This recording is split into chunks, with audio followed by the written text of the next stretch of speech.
नमस्कार दोस्तों, स्वागत है पीडब्ल्यू ओनली आईएएस में। एक जो बहुत ही इंपॉर्टेंट न्यूज है इस समय देश में, जब है कि हमारे राम मंदिर का इनॉग्रेशन होगा और रामलला जी की जो मूर्ति है उसमें प्राण प्रतिष्ठा की जाएगी। अब इस न्यूज पे तमाम बहुत सारे इंटरनेट पे बहुत सारी वीडियोस हैं, सब कुछ है। हमें ये जानना है एज यूपीएससी एस्पिरेंट कि जीएस 1 के एंगल से, जीएस 2 के एंगल से इसमें हमारे लिए क्या क्या है, और क्या हर दिन आने वाली घटनाओं को हम क्या हर दिन फॉलो करें, या हम उसको एक दिन पूरा उसको कंसाइज करके समेट लें। अब हम यहां चलेंगे कि एक बार हम हिस्ट्री से शुरू करेंगे, फिर हम आज जो सिचुएशन है, मूर्ति कैसी है, टेंपल का स्ट्रक्चर कैसा है, आर्किटेक्चर क्या है, क्या क्या उसमें आगे की प्रोसेशंस हैं, तो वो सब हम एक बार में जान लेंगे। अब देखो, थोड़ा अगर आप डीप डाइव करोगे और आप हिस्ट्री में जाओगे तो आप पाओगे कि हाँ, यहां पे कुछ तो हुआ था, और अयोध्या में जो ये डिस्प्यूट रहा है, ये डिस्प्यूट ने ही हमारे देश की आइडेंटिटी पॉलिटिक्स को एक बहुत बहुत बड़ा बड़ा शेप दिया है। और कितना ज्यादा समय तक ये हमारे कोर्ट में चलता रहा ये मामला as a land title case, कि लैंड का टाइटल का केस था ये, कि भैया लैंड किसकी है, ये साइट किसकी है। आगे ये तो आज के केस हुए, पर जब हम शुरू से जाएं, पीछे से जाएं, तो ये तो हमें समझ में आता है कि भैया अयोध्या जो था हमारे यूपी में, ये ऐसा शहर है जहां पे हमारी धारणा है और हमारा बिलीफ है कि यहां ये है birth place of one of our gods, हमारे मोस्ट रेवर्ड भगवान। सोचो, जिस देश में सबसे बड़ा त्योहार हम दिवाली जब मानते हैं, दिवाली क्यों मानते हैं? क्योंकि भगवान राम विजय पाके वापस अयोध्या आए थे। अब जिस देश में सबसे बड़ा त्योहार दिवाली है, तो उस देश में उस दिवाली का जो पर्पस है, that very reason, that is Lord Ram, तो हम उनकी स्थापना, हम उनकी आस्था, हम यहां अयोध्या से जोड़ते आए। अब मुस्लिम्स का हमेशा क्लेम रहा है कि अरे हम तो यहाँ पीढ़ियों से यहाँ पे हम पूजा करते आए हैं, यहाँ हम अपनी जो है, यहाँ हमारी आस्था है, यहाँ हमारा मस्जिद है। सुप्रीम कोर्ट ने फाइनली ये करके इस मैटर को खत्म कर दिया कि हाँ देखो, ये जो साइट है, it should be given to Hindus to build a temple there, बस। अब इसके बाद आर्ग्यूमेंट नहीं होगा। क्या हुआ, लेकिन कैसे, मतलब इतनी ज्यादा पीछे तो जाएं, थोड़ा समझ में आए ये केस क्या है। जब हम पीछे गए, हमने पाया कि देखो, रामायण तो यही कहती है कि 7वें अवतार भगवान विष्णु के ये आए थे यहाँ पे अयोध्या में। और ये अयोध्या में जब इनका जन्म हुआ था, किनका? कौशल्य जी और दशरथ जी के ये बेटे थे, त्रेता युग में। हमें तो पता है, अभी कलयुग आया नहीं, कलयुग से पहले है ये, थाउजेंड्स ऑफ इयर्स बिफोर अभी ठीक कलयुग। लेकिन जब हम अयोध्या महात्म्य पढ़ते हैं, वहां पे इस स्क्रिप्चर में ये पूरा लिखा हुआ है कि अयोध्या एक पिलग्रिमेज मैनुअल है। यहाँ अयोध्या के लिए क्या क्या यहाँ पे आपको रूल्स रेगुलेशन, क्या क्या आपको फॉलो करने चाहिए, सारी बातें हैं इसमें ही। ये मेंशन है कि जो ओरिजिनल इसका जो एडिशन था, रिवाइज एडिशन, कि 11 से 14 एडी, मतलब इस सेंचुरी में यहाँ पे जन्म स्थान माना गया है भगवान जी का। ठीक है, ओके। फिर हमने कहा, जब हम इसको, और हमने कई कई स्कॉलर्स ने इसको और रिवाइज किया और जाना, सब कुछ माना, तब यहाँ पे कई सारी और भी जगह निकल के आती है अयोध्या में ही, which which we can collectively call as Ramdurg, कि एक ये पूरा फोर्ट हुआ करता था, इसमें कई सारी और भी जगह थी, और भी स्थान थे, और भी प्लेसेस थे। और इस पूरे को हम जो फोर्टिफाइड टाउन को, इस पूरे ये मतलब चार दीवारी के अंदर ये एरिया था पूरा अयोध्या का, हम कहते थे ये रामदुर्ग है, ये राम का फोर्ट है, ये एक पिलग्रिमेज हमारी साइट है, यानी कि हमारा तीर्थ स्थान है कुल मिला के। ठीक है, फिर हम चले अपने और आगे, थोड़ा सा आगे आए। यहां पे जब पहला मुगल एम्परर, पहला मुगल बादशाह बाबर जब आता है इंडिया, फिर क्या होता है, मुगल डायनेस्टी की स्थापना होती है। देश में कई सालों तक राज चलता है मुगल डायनेस्टी का। अब इसी बीच में माना जा रहा है कि बाबर का एक जनरल सेनापति, तो मीर बाकी ने एक ये मस्जिद बिल्ड करवाई थी। देखो, अब आप कहो कि मंदिर के स्थान पे मस्जिद है, मतलब चक्कर क्यों, ऐसा क्या? हर किसी को समझ में आ सकता है कि अगर कोई फॉरेनर को यहां आके कब्जा करना है, तो सबसे पहले उसे क्या चाहिए? सबसे पहले उसे पैसा चाहिए। अब आप याद करो कि हमारे देश में, हमारे एंशिएंट इंडिया में जो हमारे स्टेट बैंक थे, वो क्या थे? वो मंदिर थे।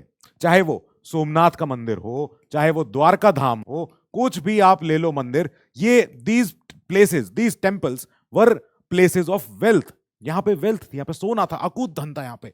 तो सबसे पहले कोई अगर अटैक करेगा, तो एक ऐसी जगह पे हिट करेगा जहां पे जनरल पॉपुलेशन में खौफ बैठे कि अच्छा, जब मंदिर पे अटैक हो गया, जब यहां से सोना चांदी सब ले गए निकाल के, हीरे मोती जवाहरात सब खत्म हो गया, और मंदिर में चढ़ावा चढ़ता है, तो सबसे ज्यादा बाहरी ताकतों को आने के लिए सबसे पहले क्या चाहिए? पैसा चाहिए। पैसे के बाद आएगी सेना। सेना क्या खड़ा करेगी? एक एम्परर को खड़ा करेगी और पूरा एम्पायर बनना शुरू होगा। तो चाहे सोमनाथ ले लो, चाहे आप पुरी ले लो, चाहे चाहे द्वारका धाम ले लो, कोई भी आप मंदिर ले लो हमारा, वो प्लेसेस ऑफ वेल्थ थी, पैसा था वहां पे। इसलिए हमेशा जो अटैक हुआ वो या तो राजा, कोई ऑलरेडी राजा होगा, उसका अपना किला होगा, उसका अपना महल होगा, उसमें पैसा होगा, नहीं तो ये सबसे पहली साइट होती है अटैक की।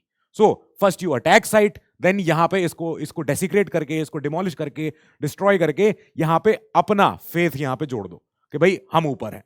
तो ऐसे करके हमेशा ही हर जगह, हर एरा में, हर जगह, हर समय, हर प्लेस में, एरा में ऐसा ही होता है। पॉपुलेशन को सब्जुगेट करने के लिए पहले उनके फेथ पे अटैक होता है। ठीक है, ये ऐसा फिर अब बिलीफ ये आ गया कि अच्छा मीर बाकी ने बाबरी मस्जिद बनवाई है यहां पे, बाबर्स मॉस्क उसको बोल दिया गया। 1528 की बात हो रही है। अभी आगे चल के आप देखोगे 1528 से लेके 16th सेंचुरी 17th सेंचुरी में आते हुए भी जिक्र कहीं नहीं है, ऑफिशियली कहीं कोई रिकॉर्ड नहीं मिल रहा है, पर लेकिन पहली बार माना जा रहा है। अच्छा ठीक है, अब इस बिलीफ को और ज्यादा आगे बढ़ाया जब इंग्लैंड के ईस्ट इंडिया कंपनी के एक सर्वेयर आए थे, फ्रांसिस बुकनन। फ्रांसिस बुकनन ने आगे रिपोर्ट किया कि ऐसा है, यहां तो मॉस्क की दीवारों पे कुछ कुछ इंस्क्रिप्शन है जो ऐसा बता तो रहा है कि बाबरी मस्जिद बनाई गई होगी कभी। ठीक है, इसको और बिलीफ को इसमें यह भी जोड़ा गया कि यहां पे लोकल ट्रेडिशन कुछ फॉलो हो रहा है।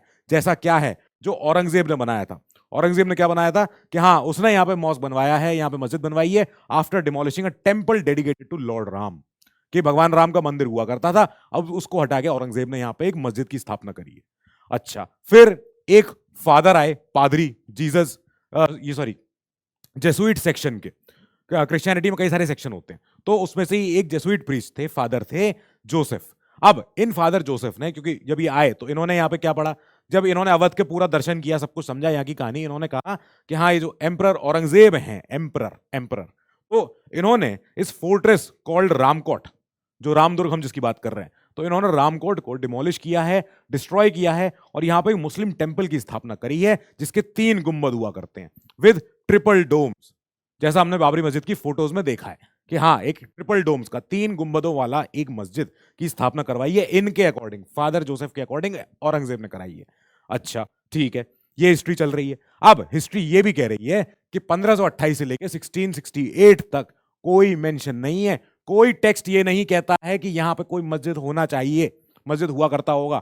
1668 के बाद आया होगा तो आया होगा, लेकिन इस समय के दौरान कहीं कोई मस्जिद की बात नहीं हुई है कि अयोध्या में मस्जिद हुआ करती है। इवन जो बाबर की अपनी जो बायोग्राफी है, बाबरनामा, बाबरनामा में भी उसने बोला तो है कि हाँ इसमें मेरी पूरी सब कुछ जीवनी है, सब कुछ है, पर यहां ये कोई मेंशन नहीं है कि यहां कोई मस्जिद बना है या कोई टेंपल टूटा है, कोई जिक्र नहीं। ना ही अकबर के कोर्ट के डॉक्यूमेंट्स में, जिसको एन ए अकबरी बोलते हैं हम, तो वहां पे भी कोई जिक्र नहीं मिला हमें कि अगर बाबर के जो पोते हैं अकबर, अकबर के क्या अगर ये तब बन गया होता तो कहीं तो कोई तो बात कहता है इसकी। मुगल कोर्ट में इतना बड़ा जब अयोध्या में अगर मस्जिद बनाई जाएगी राम मंदिर तोड़ के, तो अकबर के कोर्ट में तो मेंशन हो जाना चाहिए था, नहीं मिला कोई जिक्र। ना ही जो तुलसीदास उस समय के कंटेम्प्रेरी अकबर के जो पोएट थे, हिंदू पोएट थे, नहीं लिखा उन्होंने भी, ना रामचरितमानस में लिखा, ना कुछ, कहीं नहीं लिखा है, कुछ नहीं मिल रहा है। अब हिंदू और मुस्लिम्स दोनों ही हमेशा ये मानते आए कि भैया हम दोनों ही पूजा करेंगे, ये मॉस्क टेंपल स्ट्रक्चर में, कि मॉस्क भी है टेंपल भी है, एक ड्यूअलिटी है यहाँ पे, यानी कि यहाँ पे दोनों, जैसे लाइट का ड्यूअल नेचर होता है, ड्यूअलिटी, तो ये जो प्लेस है ये ड्यूअलिटी शो कर रही है, नेचर इसका शो कर रही है। मुस्लिम्स अंदर जाके पूजा करते हैं और हिंदूज बाहर कंपाउंड में। ठीक है, Hindus outside the compound, sorry या outside the mosque but inside the compound. जैसे अगर ये पूरी एरिया है, इसमें 3 गुंबदों वाली मस्जिद है, ये मस्जिद है, तो हिंदूज यहां बाहर पूजा कर रहे हैं और मुस्लिम्स अंदर पूजा कर रहे हैं, ऐसे हो गया। अब लेकिन यहां तो ये मैटर खत्म नहीं होगा। 1857 में ऐसा हुआ, हमारे तो गदर हो गई फिर, लेकिन साथ ही इंग्लिश लोग समझ तो गए थे कि ये कुछ हो सकता है, एक काम करते हैं यहां पे रेलिंग लगा देते हैं बिटवीन द 2 एरियाज, कि जो अंदर की गुंबद है, जो अंदर की मस्जिद है, उसमें और बाहर के कंपाउंड एरिया के बीच में एक रेलिंग बना दो पूरे में, तो रेलिंग बन जाएगी, तो ज्यादा कुछ ऐसा कुछ झगड़ा लड़ाई नहीं होगी। पर यही तो एक इनकी गलती हुई, यहां पे जो वायलेंस हुई है वो पहले ही हो चुकी है, लड़ाई झगड़ा हो चुका, अब यहां पे क्या हुआ था कि कुछ सुन्नियों ने बोला, मुस्लिम्स ने बोला कि हनुमानगढ़ी से बैरागी आए थे हमारे यहाँ और मॉस्क का एक हिस्सा तोड़ के चले गए हैं यहाँ पे। इसके बाद मुस्लिम ने अटैक किया हनुमानगढ़ी पे, पर उनको भगा दिया गया।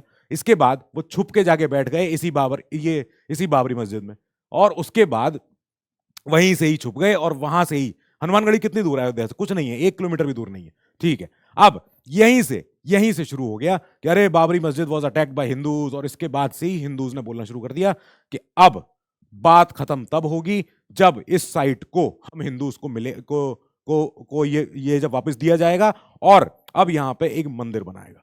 ठीक है, लोकल हिंदू ग्रुप्स ने वहीं से बोलना शुरू कर दिया इस लड़ाई झगड़े के बाद से कि अब ये लड़ाई का अंजाम तब आएगा जब इस साइट पे, इस जगह पे, ये जो जगह है यहां पे इसका पोजेशन हिंदूज को मिले और यहां पे इसको हटा के एक मंदिर बनाया जाए, बस। लेकिन कॉलोनियल सरकार, कॉलोनियल गवर्नमेंट, बाहर की सरकार है वो तो ब्रिटिश, उन्हें किसी को कोई मतलब नहीं।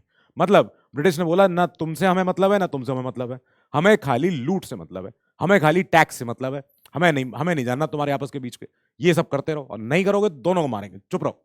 तो इन्होंने करके दोनों को चुप कर दिया।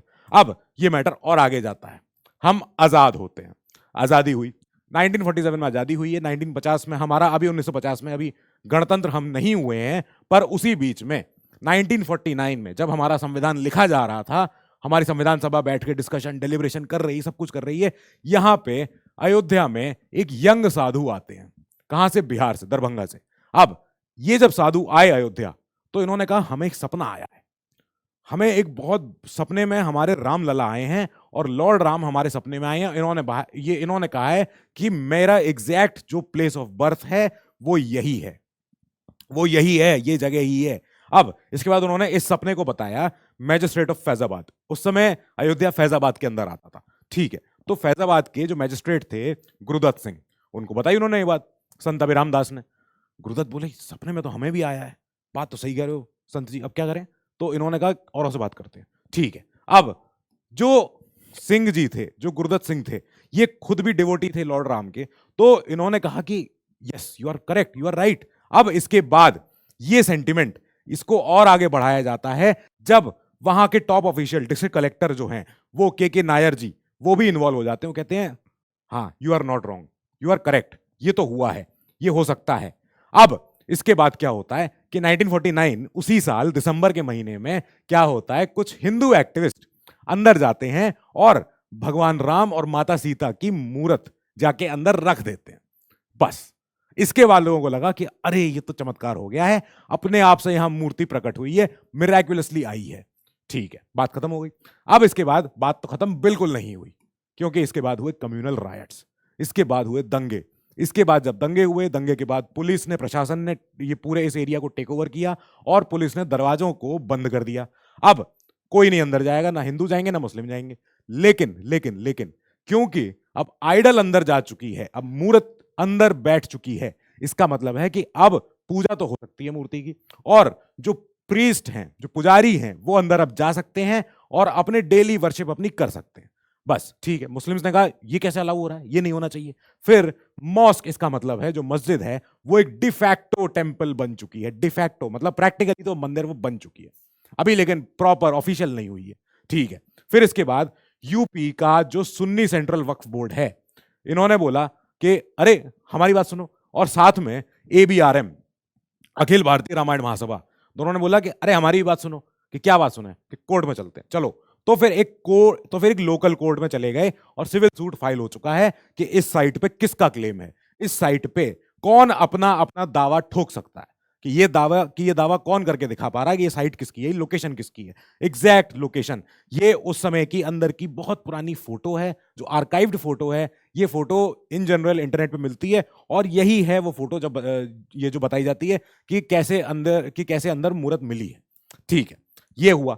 अब आगे हम चले और 1992 वो दिन आता है जब क्या होता है कि विश्व हिंदू परिषद और बाकी एसोसिएट्स भी, उसमें रूलिंग बीजेपी पार्टी भी, तो ये 1.5 लाख लोग, बीजेपी के कर सेवक, ये सब जाते हैं वहां पे और क्या करते हैं, वहां पे नारे, रैली, भाषण सब होते हैं। और जो मॉब है, जो इतनी बड़ी 1.5 लाख लोगों की जो संख्या है, ये वहां जाते जाते भाषण सुन सुन के और ज्यादा उत्साहित, उत्तेजित होने लगती है। और दोपहर में ही मॉस्क पे चढ़ाई शुरू हो जाती है, स्टॉर्मिंग द गेट्स। ठीक है, तो अब इसके बाद मॉस्क पे चढ़ाई शुरू हो जाती है और इस मस्जिद पे अटैक होता है। मस्जिद को कई सारे इम्प्रोवाइज टूल्स थे, इम्प्रोवाइज टूल समझ रहे हो आप क्या क्या, जैसे छेनी, सब्बल, हथौड़ी, सरिया, ऐसी चीजों से जो उसी समय बनाई जा रही, जो सोची जा रही। मतलब ऐसा नहीं कि कोई बहुत क्रेन, बुलडोजर, जेसीबी ये सब लेके, नहीं नहीं नहीं, इम्प्रोवाइज टूल्स, हैंडी टूल्स। तो उनसे कुछ ही घंटों में इस पूरे स्ट्रक्चर को ढा दिया गया।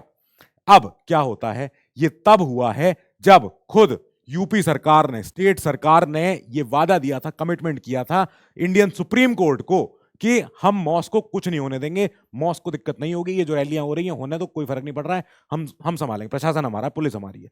इसके बाद 2000 लोगों की जान जाती है, बहुत ज्यादा दंगे होते हैं देश भर में, कई जगह रायट्स होते हैं, कई जगह उपद्रव होता है, सब कुछ होता है। अब फिर 1992 में इस पूरे घटनाक्रम के 10 दिन बाद क्या होता है, कमीशन का गठन होता है, लिबरहान कमीशन। कईयों ने पोस्ट इंडिपेंडेंस हिस्ट्री में इसको पढ़ा भी होगा। तो जस्टिस लिबरहान जी की अध्यक्षता में इस कमीशन का गठन किया जाता है और इस कमीशन को बोला जाता है कि अब आप तहकीकात कीजिए, अब आप प्रोब कीजिए कि ये क्या हुआ, ये क्यों हुआ, ये सब कैसे हो गया कि एकदम सामने यूपी सरकार, प्रशासन, पुलिस, सबके सामने एक स्ट्रक्चर को ढा दिया जा रहा है जो कि रिलीजियस है, जो हेरिटेज है, जो हिस्ट्री है, जैसी भी है, पुराना स्ट्रक्चर तो है, अब इतना पुराना है कि उसको संजोया जाए, वो हमारी विरासत है, धरोहर है, जैसा भी है। अब इसके बाद कई सारी रिपोर्ट्स आती हैं, लिबरहान कमीशन रिपोर्ट भी देता है, सब कुछ होता है। उधर ही 2-3 साल के अराउंड सुप्रीम कोर्ट में और भी सुनवाई चल रही थी दूसरे इश्यूज के अराउंड, जहां पे सुप्रीम कोर्ट ने एक रूलिंग दी थी और ये बोला था कि जो मॉस्क का कॉन्सेप्ट है, मस्जिद का जो जो कॉन्सेप्ट है, मस्जिद होना, ये इस्लाम के लिए इंटीग्रल है ही नहीं, इस्लाम के लिए बहुत एसेंशियल प्रैक्टिस, एसेंशियल आइटम नहीं है कि मस्जिद हो ही हो, कोई जरूरी नहीं है। ये ही रूलिंग इस केस में भी कई बार मतलब हिंदूज की आस्था को और ज्यादा एनकरेज करती है, एम्बोल्डन करती है कि हाँ हाँ अब तो हमें सिक्योर करनी है इस साइट को, क्योंकि जब मस्जिद इंपॉर्टेंट नहीं रहा है according to Supreme Court itself for Islam, then why do we need to fear. तो ठीक है, फिर 2003 में इलाहाबाद हाई कोर्ट ने आर्कियोलॉजिकल सर्वे ऑफ इंडिया, जो हमारा पुरातत्व विश्लेषण विभाग है, तो इनको बोला कि अब आप एक काम कीजिए इस साइट का, क्योंकि अब वहां मस्जिद तो रही नहीं है, ठीक है, अब आप इस साइट पे जाइए, इसको सर्वे कीजिए और कोर्ट मॉनिटर्ड, मतलब हाई लेवल, इस पे खूब सुपरविजन रहे, सब कुछ रहे, इस पे आप एक्सकेवेशन करो, इस पे आप अंदर खुदाई करो और ये पता करो कि क्या यहां पे कोई स्ट्रक्चर था, कोई ऐसा और स्ट्रक्चर पुराना जो ये कह सके कि हाँ यहां पे कोई डेफिनेट प्रूफ है, मस्जिद के नीचे कोई मंदिर का कोई सुराग मिल जाए, कुछ तरीका मिल जाए, कुछ भी एविडेंस मिल सके जो ये कह सके कि हाँ यहां कुछ मंदिर जैसा हो। इसके बाद एएसआई के रिसर्चर्स ने ही जब ये प्रूव कर लिया, मान लिया कि देखो भाई हमने ढूंढा है, we have discovered distinctive features associated with a temple in northern India. इन्होंने ये नहीं कहा कि राम मंदिर है या नहीं, इन्होंने ये कहा कि देखो ऐसे ऐसे इस खुदाई के दौरान हमें ऐसी ऐसी चीजें दिखी हैं, ऐसी ऐसी चीजें मिली हैं जो ये तो प्रूव कर रही हैं कि यहां कोई नॉर्थ इंडिया का कोई मंदिर रहा होगा। डिस्टिंक्टिव फीचर है, प्रॉपर डिस्टिंक्टिव फीचर, कोई ना कोई आर्किटेक्चर यहां पर रहा है जो कि नॉर्थ इंडिया के मंदिर जैसा है। बस अब दिस सेटल्स दिस डिबेट कि यहां पे एक्सकेवेशन जो हुआ है it is used as an evidence in the court, और यहां पे इलाहाबाद हाई कोर्ट ने इसको बोला कि हाँ यहां जो प्रीडेटिंग स्ट्रक्चर है, यानी कि जो पहले का जो स्ट्रक्चर है इस मस्जिद से पहले का, वो it could be a massive Hindu religious building, बस वो बहुत बड़ा यहां पे स्ट्रक्चर रहा होगा। ये आर्ग्यूमेंट कभी भी मुस्लिम्स ने एक्सेप्ट नहीं किया कि हम इसको ये कैसे मान लेंगे, हम ऐसे कैसे मान लेंगे, आप तो कुछ भी कह जा रहे हो, ये ऐसे थोड़ी चलेगा। अब 30 सितंबर 2010, 13 साल पहले इलाहाबाद हाई कोर्ट ने जजमेंट दिया फाइनली। जब वो जजमेंट दिया जा रहा था, मुझे याद है यूपी सरकार ने पूरे यूपी में कर्फ्यू लगा रखा था, even Rajasthan, even MP, even Delhi, even Haryana, हर जगह 1992 जैसा कुछ भी, 2003 जैसा कुछ भी हम नहीं सोच सकते थे कि ऐसा कभी दोबारा और दंगे हो सके। पुलिस ने खूब ज्यादा परेड करी हैं, फ्लैग मार्च किया है खूब, और हर जगह बताया है कि देखो शांति बनाए रखना, इलाहाबाद हाईकोर्ट अगले दिन फैसला देने जा रही है और फैसले का सम्मान होगा, कोई कोर्ट के ऑर्डर को कोई नकारेगा नहीं और कोई रैली नहीं करेगा, कोई भड़काएगा नहीं, कोई कुछ नहीं करेगा। ठीक है, तब इलाहाबाद हाईकोर्ट के 3 मेंबर बेंच ने, 3 जजेस ने एक ऐसा फैसला दिया जो कि उस जमीन को बांटने वाला काम कर रहा था कि ठीक है, पहला जो हिस्सा जमीन का होगा वो जाएगा रामलला आइडल, ठीक है, वो रामलला विराजमान को जाएगा, जहां पे रामलला जी अभी स्थापित हुए हैं, जहां पे बिठाया गया है, वो साइट तो जा रही है रामलला विराजमान को। यानी कि जो इन्फेंट राम डीटी है, भाई रामलला माने छोटे भगवान, जो बर्थ प्लेस जहां हुई है, नवजात, ठीक है, शिशु, तो लेकिन है तो भगवान ना, तो अब वो इन्फेंट राम डीटी हैं, वो जगह तो उनको जा रही है, बस खत्म हो गई बात। दूसरा, जो इस पूरे दौरान एक तीसरा एंगल लिए बैठे थे निर्मोही अखाड़ा, जो कह रहे थे अरे हम भी हिस्सा थे, बात समझो, ये इस एरिया में हमारा पूरा पूरा रहा है, हमारा यहाँ पे हमने संभाला है, इस जगह को पूरा किया है, तो इनको बोला गया कि आप ले लो सीता रसोई और एक हमारा राम चबूतरा, ये आपका हो जाएगा। मुस्लिम्स के लिए बोला UP Sunni Central Waqf Board to get the rest, जो बचा है वो आपका, बस। किसी को भी ये फैसला मंजूर नहीं हुआ। सुप्रीम ये जब हाईकोर्ट ने फैसला दिया था, हाईकोर्ट ने कहा था कि ये फैसला 3 महीने बाद लागू होगा, अभी नहीं, एकदम से नहीं।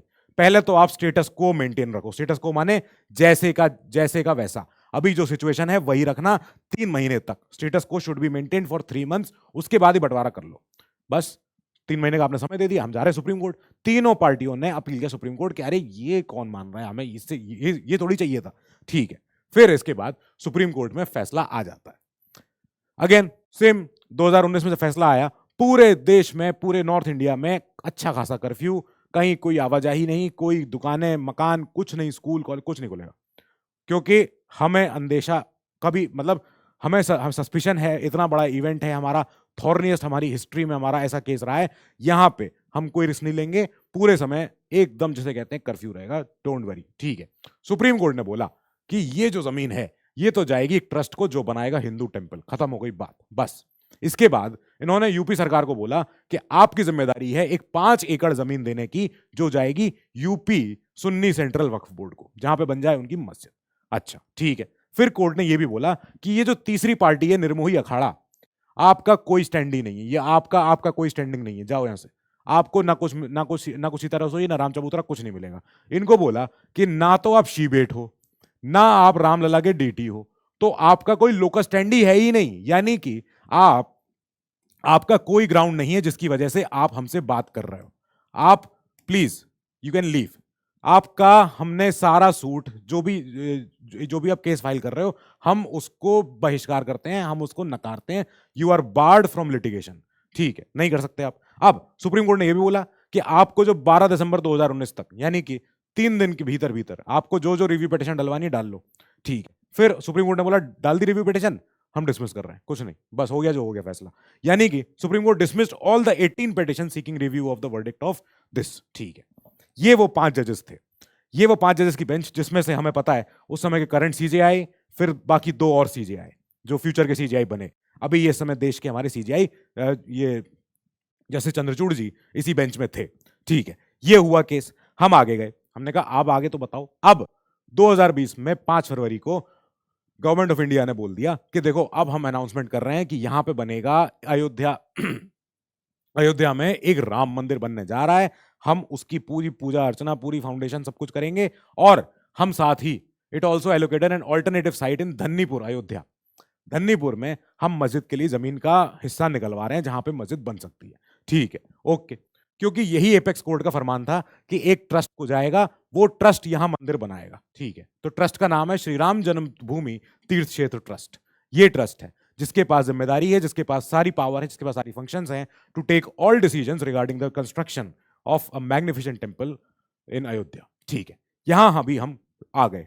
अब इसके बाद और आगे चले हमने कहा ये देखिए आप चंद्रकांत सोमपुरा जी और आशीष जी, इन्होंने ये डिजाइन किया है पूरे कॉम्प्लेक्स का, और ये डिजाइन जो हमने किया है इस मंदिर का, ये है structure Nagara style of architecture. हमें पता है ना द्रविडियन स्ट्रक्चर होता है, साउथ में मिलता है, सेंट्रल इंडिया में मिलता है, ऐसे होता है नागरा स्टाइल। नागरा स्टाइल क्या होता है, जैसे राम मंदिर जिसमें बन रहा है, इस नागरा स्टाइल में आपको क्या दिखता है, इसमें दिखता है ऐसा स्ट्रक्चर। ये एक बहुत ही रफ स्केच है, बहुत बेसिक डिजाइन है ये, पर इसमें कुछ कुछ चीज समझ में आ जाएंगी हमें कि हाँ एक्सेस मुंडी है, शिखर है, गर्भगृह है। तो गर्भगृह होता है सैंक्टम सैंक्टोरम, यानी कि ये वो जगह होती है जहां पे मेन डीटी जहां निवास करते हैं, सैंक्टम सैंक्टोरम ऐसे लिखते हैं इसको, ओके, इसको समझ जाना आप। तो सैंक्टम सैंक्टोरम यानी तो यानी कि जो गर्भगृह है वो यहां है। आइडल यहां पे विराजमान है, मूर्त यहां पे विराजमान है। अब ये जो पूरा स्ट्रक्चर है ये एक प्लिंथ पे खड़ा होता है, एक चबूतरे पे खड़ा होता है। बाकी दोनों तीनों गुंबद उनको कहते हैं मंडप हैं ये, और यहां पे होता है अमलक, अमलक भी है इसमें, ठीक है, सब कुछ है। अब ये जुक्स्टापोजिशन होता है with the Dravida style of, ये जो हमारा साउथ इंडिया का जो आर्किटेक्चर डिजाइन है उसी का थोड़ा सा उसका एक जैसे कहते हैं प्रारूप है यहाँ पे। और ये इमर्ज हुआ था in the 5th century CE. हमें याद है जब गुप्ता पीरियड में हम पढ़ते हैं अपने ये अपने एंशिएंट इंडिया में और हमारे आर्ट एंड कल्चर में भी, तो वहां पे हम देखते हैं कि हाँ गुप्ता पीरियड में ऐसे वाले मंदिरों का कंस्ट्रक्शन हुआ है, ठीक है, नॉर्दर्न इंडिया में। अच्छा, और कुछ बताइए, और हम बताएंगे क्या है कि इसमें है शिखर।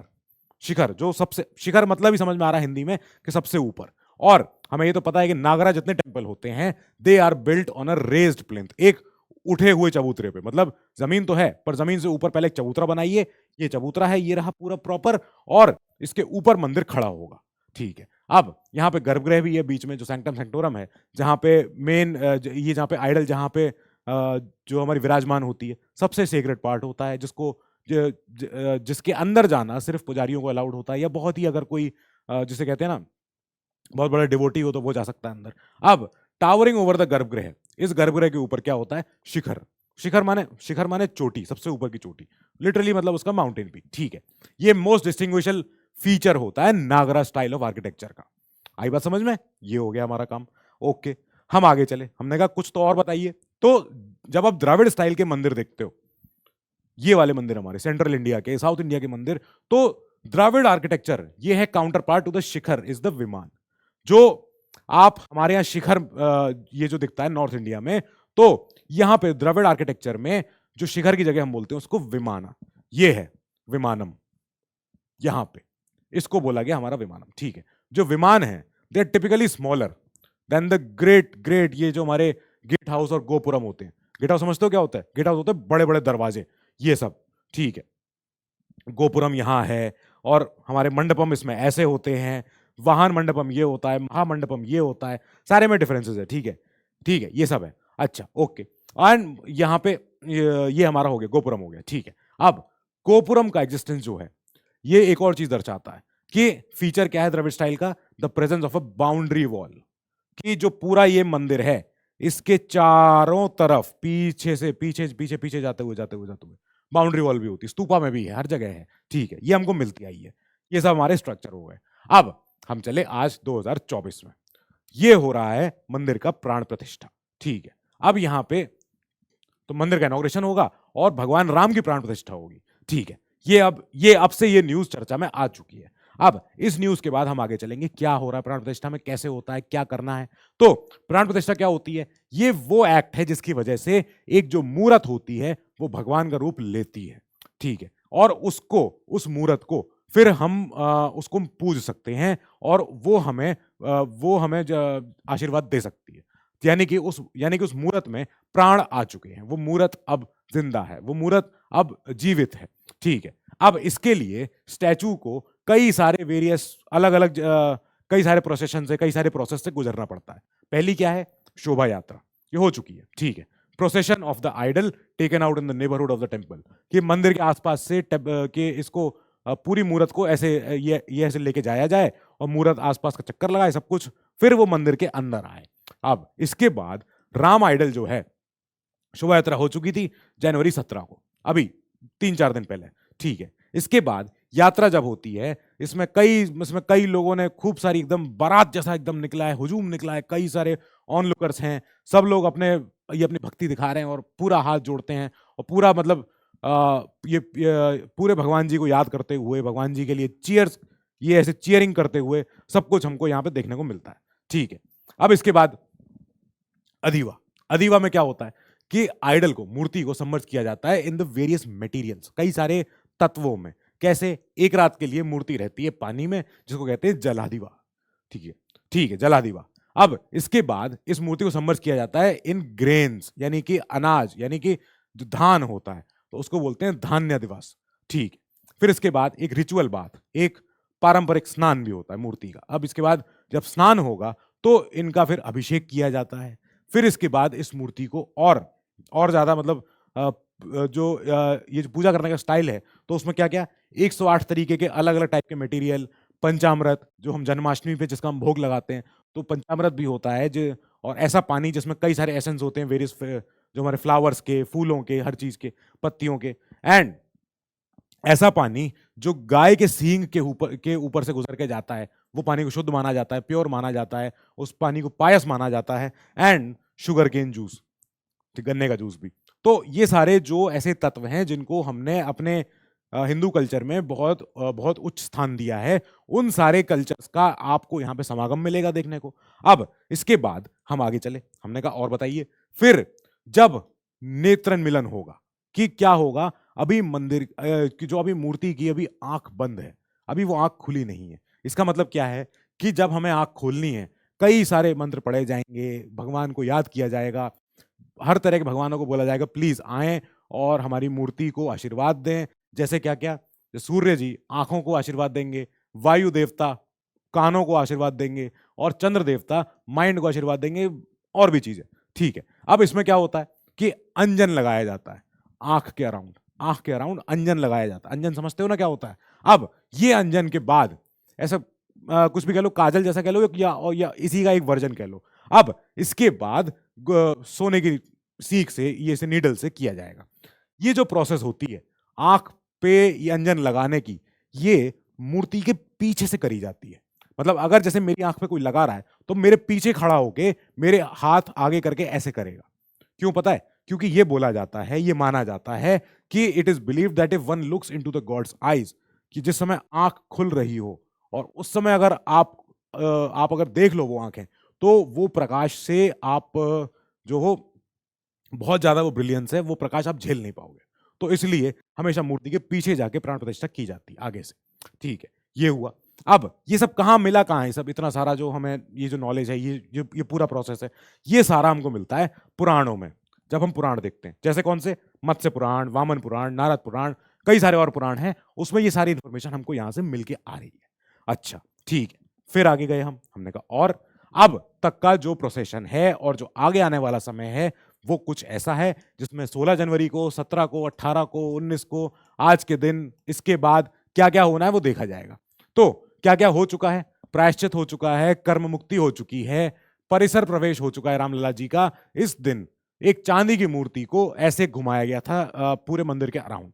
ठीक है, फिर तीर्थ पूजन हो चुका है, जल यात्रा हो चुकी है और गंधा दिवास हो चुका है। ठीक है, फिर औषध दिवस हो गया है, केसरा दिवस हो गया है, घृता दिवस हो गया है, ये भी हो चुका है। इसी दिन होगा तो ये भी हो चुका है, धान्य दिवस भी हो चुका है। आज के दिन जो 20 तारीख है, इस दिन क्या होगा? शर्करा दिवस, यानी कि शक्कर जो होती मीठी। फिर इसके बाद ये अपना फला दिवस, ये भी होगा जब फलाहार जब होता है। ठीक है, फिर इसके बाद पुष्प दिवस भी होगा, फूल। अब इसके अगले दिन फिर होगा मध्य दिवस होगा और शैया दिवस होगा। ठीक है, जब शैया माने सोने का समय। ठीक है, फिर 22 तारीख को जब यजमान आएंगे, जो मेन होस्ट हैं, जो कौन है? अनिल मिश्रा जी और उनकी वाइफ उषा मिश्रा जी। तो ये होस्ट हैं क्योंकि ये उस मंदिर, क्योंकि ये उस ट्रस्ट के मेंबर भी हैं। ये हमारे अनिल मिश्रा जी, ये उनके बिहाफ पे यहाँ पे पूजा शुरू होगी। All the prayers are offered on yajman's behalf. तो ये यजमान जी हैं, ये करवा रहे हैं पूजा, इनके बिहाफ पे पूजा हो रही है और इस पूजा को उस दिन हम सफल मानेंगे, पूरा मानेंगे। अब यहाँ पे हम जानेंगे कि क्या अरुण योगीराज जी, जो भाई जिन्होंने मूर्ति बनाई है, तो उन्होंने क्या इंस्पिरेशन लिया है, कहाँ से किया है, उन्होंने क्या डिजाइन किया है। तो ये जो मूर्ति बनी है, बनी तो है 51 इंच की। अब ये एक जैसे कहते हैं ना 5 साल के बच्चे, जब राम जी 5 साल के थे उस समय के हिसाब से उनकी मूर्ति को डिजाइन किया गया है, और जिसमें उनके हाथ में बो एंड एरो भी है, स्टैंडिंग पोस्चर में ऐसे मूर्ति खड़ी हुई है। अब ये जो पत्थर आया है, ये पूरी कार्विंग हुई है, ये ब्लैक स्टोन मिला, जैसे कहते हैं कृष्णशिला, ब्लैक स्टोन कर्नाटका से आया है और इसमें से मूर्ति को तराशा गया है। अब ये है वो, और इस मूर्ति में बहुत सारे फीचर्स हैं जो इंपॉर्टेंट हैं। क्या क्या इंपॉर्टेंट है आप देखिए, भगवान विष्णु के सारे अवतार इसमें आपको देखेंगे। मत्स्य अवतार, कूर्म अवतार, वराह अवतार, नरसिंह अवतार, वामन अवतार, परशुराम जी, राम जी, कृष्ण जी, बुद्ध, कल्कि, सारे अवतार इसमें आपको देखेंगे। इसके अलावा और भी स्ट्रक्चर है, जैसे स्वास्तिक है, गदा है, चक्र है, शंख है, ओम का यहाँ पे डिजाइन है, ये सारे डिजाइन यहाँ बने हुए हैं, इसमें बहुत बारीक नक्काशी, बहुत बारीक कलाकारी इसमें है। अब ये मूर्ति इसीलिए बहुत ज्यादा जिसे कहते हैं पूजनीय है, बहुत ज्यादा इसमें इंट्रिकेट डिटेल्स हैं। अब कौन कौन आ रहे हैं, बहुत काफी सारे लोग आ रहे हैं, डाइवर्स पूरे सब तरह के रिप्रेजेंटेटिव आ रहे हैं, हिस्टोरिकल इसमें लोग आ रहे हैं। अब जैसे गेस्ट लिस्ट में क्या क्या है, हमारी president, vice president, the prime minister, फिर इसके बाद यूपी के सीएम जी, फिर यूपी के गवर्नर मैम, इसके बाद महेंद्र जो हमारे नित्य दास जी हैं, जो इस श्री रामपुरे ये इसके जन्मभूमि ट्रस्ट के जो हैं, फिर आरएसएस चीफ भी हैं, बीएपीएस हैं, एलके आडवाणी जी हैं, मुरली मनोहर जोशी भी हैं, कई सारे इसमें लोग हैं। ऐसे कुछ लोग हैं जिन्होंने इनविटेशन को डिक्लाइन कर दिया है, जैसे लीडर ऑफ अपोजिशन है, फिर सोनिया गांधी जी हैं, फिर अधीर रंजन चौधरी जी हैं, इन्होंने इस इन्विटेशन को बोला कि हम नहीं आ पा रहे हैं, ठीक है। फिर मनमोहन सिंह जी भी हैं, और जो हमारे फॉर्मर पीएम हैं, तो ये भी क्या पता आए, और इनकी हेल्थ के ऊपर भी ये है कि आएंगे तो जरूर, पर पता नहीं कैसे आएंगे, कब आएंगे, ठीक है। फिर ये भी हुआ, और भी लोग इंडस्ट्रियलिस्ट आ रहे हैं कई सारे, फिल्म पर्सनालिटीज भी आ रहे हैं, स्पोर्ट्स पर्सन तो बहुत सारे आ रहे हैं, सब लोग आ रहे हैं। तो उसमें गौतम अडानी भी हैं, और फिर रतन टाटा जी भी हैं, मुकेश अंबानी जी भी हैं, सब लोग हैं, ठीक है। ये तो हमारी गेस्ट लिस्ट हो गई। तो गेस्ट लिस्ट में तो बहुत ज्यादा उस दिन पूरी अयोध्या सजी हुई है, दुल्हन की तरह सजी हुई है, बहुत ज्यादा। वो लोग भी हैं, वो जजेस भी हैं जिन्होंने ये डिसीजन दिया था, तो इनको भी बुलाया जा रहा है। उस समय के हमारे former chief justice, current chief justice, हमारे फॉर्मर जज ऑफ सुप्रीम कोर्ट, तो पांचों जज तो यहाँ पे स्पेशल इनवाइटी हैं, ये तो आएंगे ही आएंगे। अच्छा, ठीक है। फिर इसके बाद हम आगे गए कि जो शंकराचार्य जी हैं, 4 देश में बड़े मठ हैं, कौन से? एक द्वारका में, एक जोशीमठ में, एक पुरी में, एक श्रृंगेरी कर्नाटका में। यहां पे 4 ऐसे जिसे कहते हैं मठ हैं जो आदि शंकर जी ने बना के रखे थे। आदि शंकर जी बहुत पुराने हमारे, बहुत बड़े हमारे हिंदुइज्म के स्कॉलर थे, तो 8th सेंचुरी के, मतलब 700 ईयर में, तो तब के हमारे आदि शंकरा जी ने 4 मठों की स्थापना करी थी। और यहाँ पे शंकराचार्य होते हैं जो उस मठ के सबसे बड़े पीठाधीश होते हैं, ठीक है। इनके इनके हाथ में पूरा मठ को चलाने की जिम्मेदारी होती है। अब ये चारों शंकराचार्य जी ने बोल दिया है कि हम नहीं आ पाएंगे, हम इस प्राण प्रतिष्ठा का हिस्सा नहीं बन पाएंगे। तो ये जो पुरी मठ के जो शंकराचार्य जी हैं, निश्चलानंद जी, तो इन्होंने बोला कि हम नहीं आ सकते हैं, और अभी जो है हिंदू स्क्रिप्चर्स के अकॉर्डिंग ये प्राण प्रतिष्ठा नहीं हो पा रही है, हम इसका हिस्सा नहीं बन पा रहे हैं, हम कोई अपोजिशन नहीं कर रहे हैं, पर हम बाद में आएंगे, हम अपने समय से आएंगे, हम अयोध्या तो हम वैसे ही जाते हैं रामलला जी से मिलने, पर हम इस प्रोग्राम में हम नहीं आ पाएंगे। अब हम इस कंटेक्स्ट में जानेंगे आदि शंकरा जी के। तो आदि शंकरा जी केरला का जो डिस्ट्रिक्ट है आज एर्नाकुलम, तो एर्नाकुलम डिस्ट्रिक्ट बहुत पहले यहाँ पे रिवर पेरियार के पास इनका जन्म हुआ था, ठीक है। यहाँ आए थे ये। तो स्टोरी तो ऐसे जाती है कि एक बार जब ये बाल शंकराचार्य थे, जब ये छोटे थे, तो इनको मगरमच्छ ने पकड़ लिया था। मगरमच्छ ने बोला कि मैं तुम्हें तब छोड़ूंगा जब तुम्हारी माता जी तुमको संन्यास लेने के लिए बोल देंगी।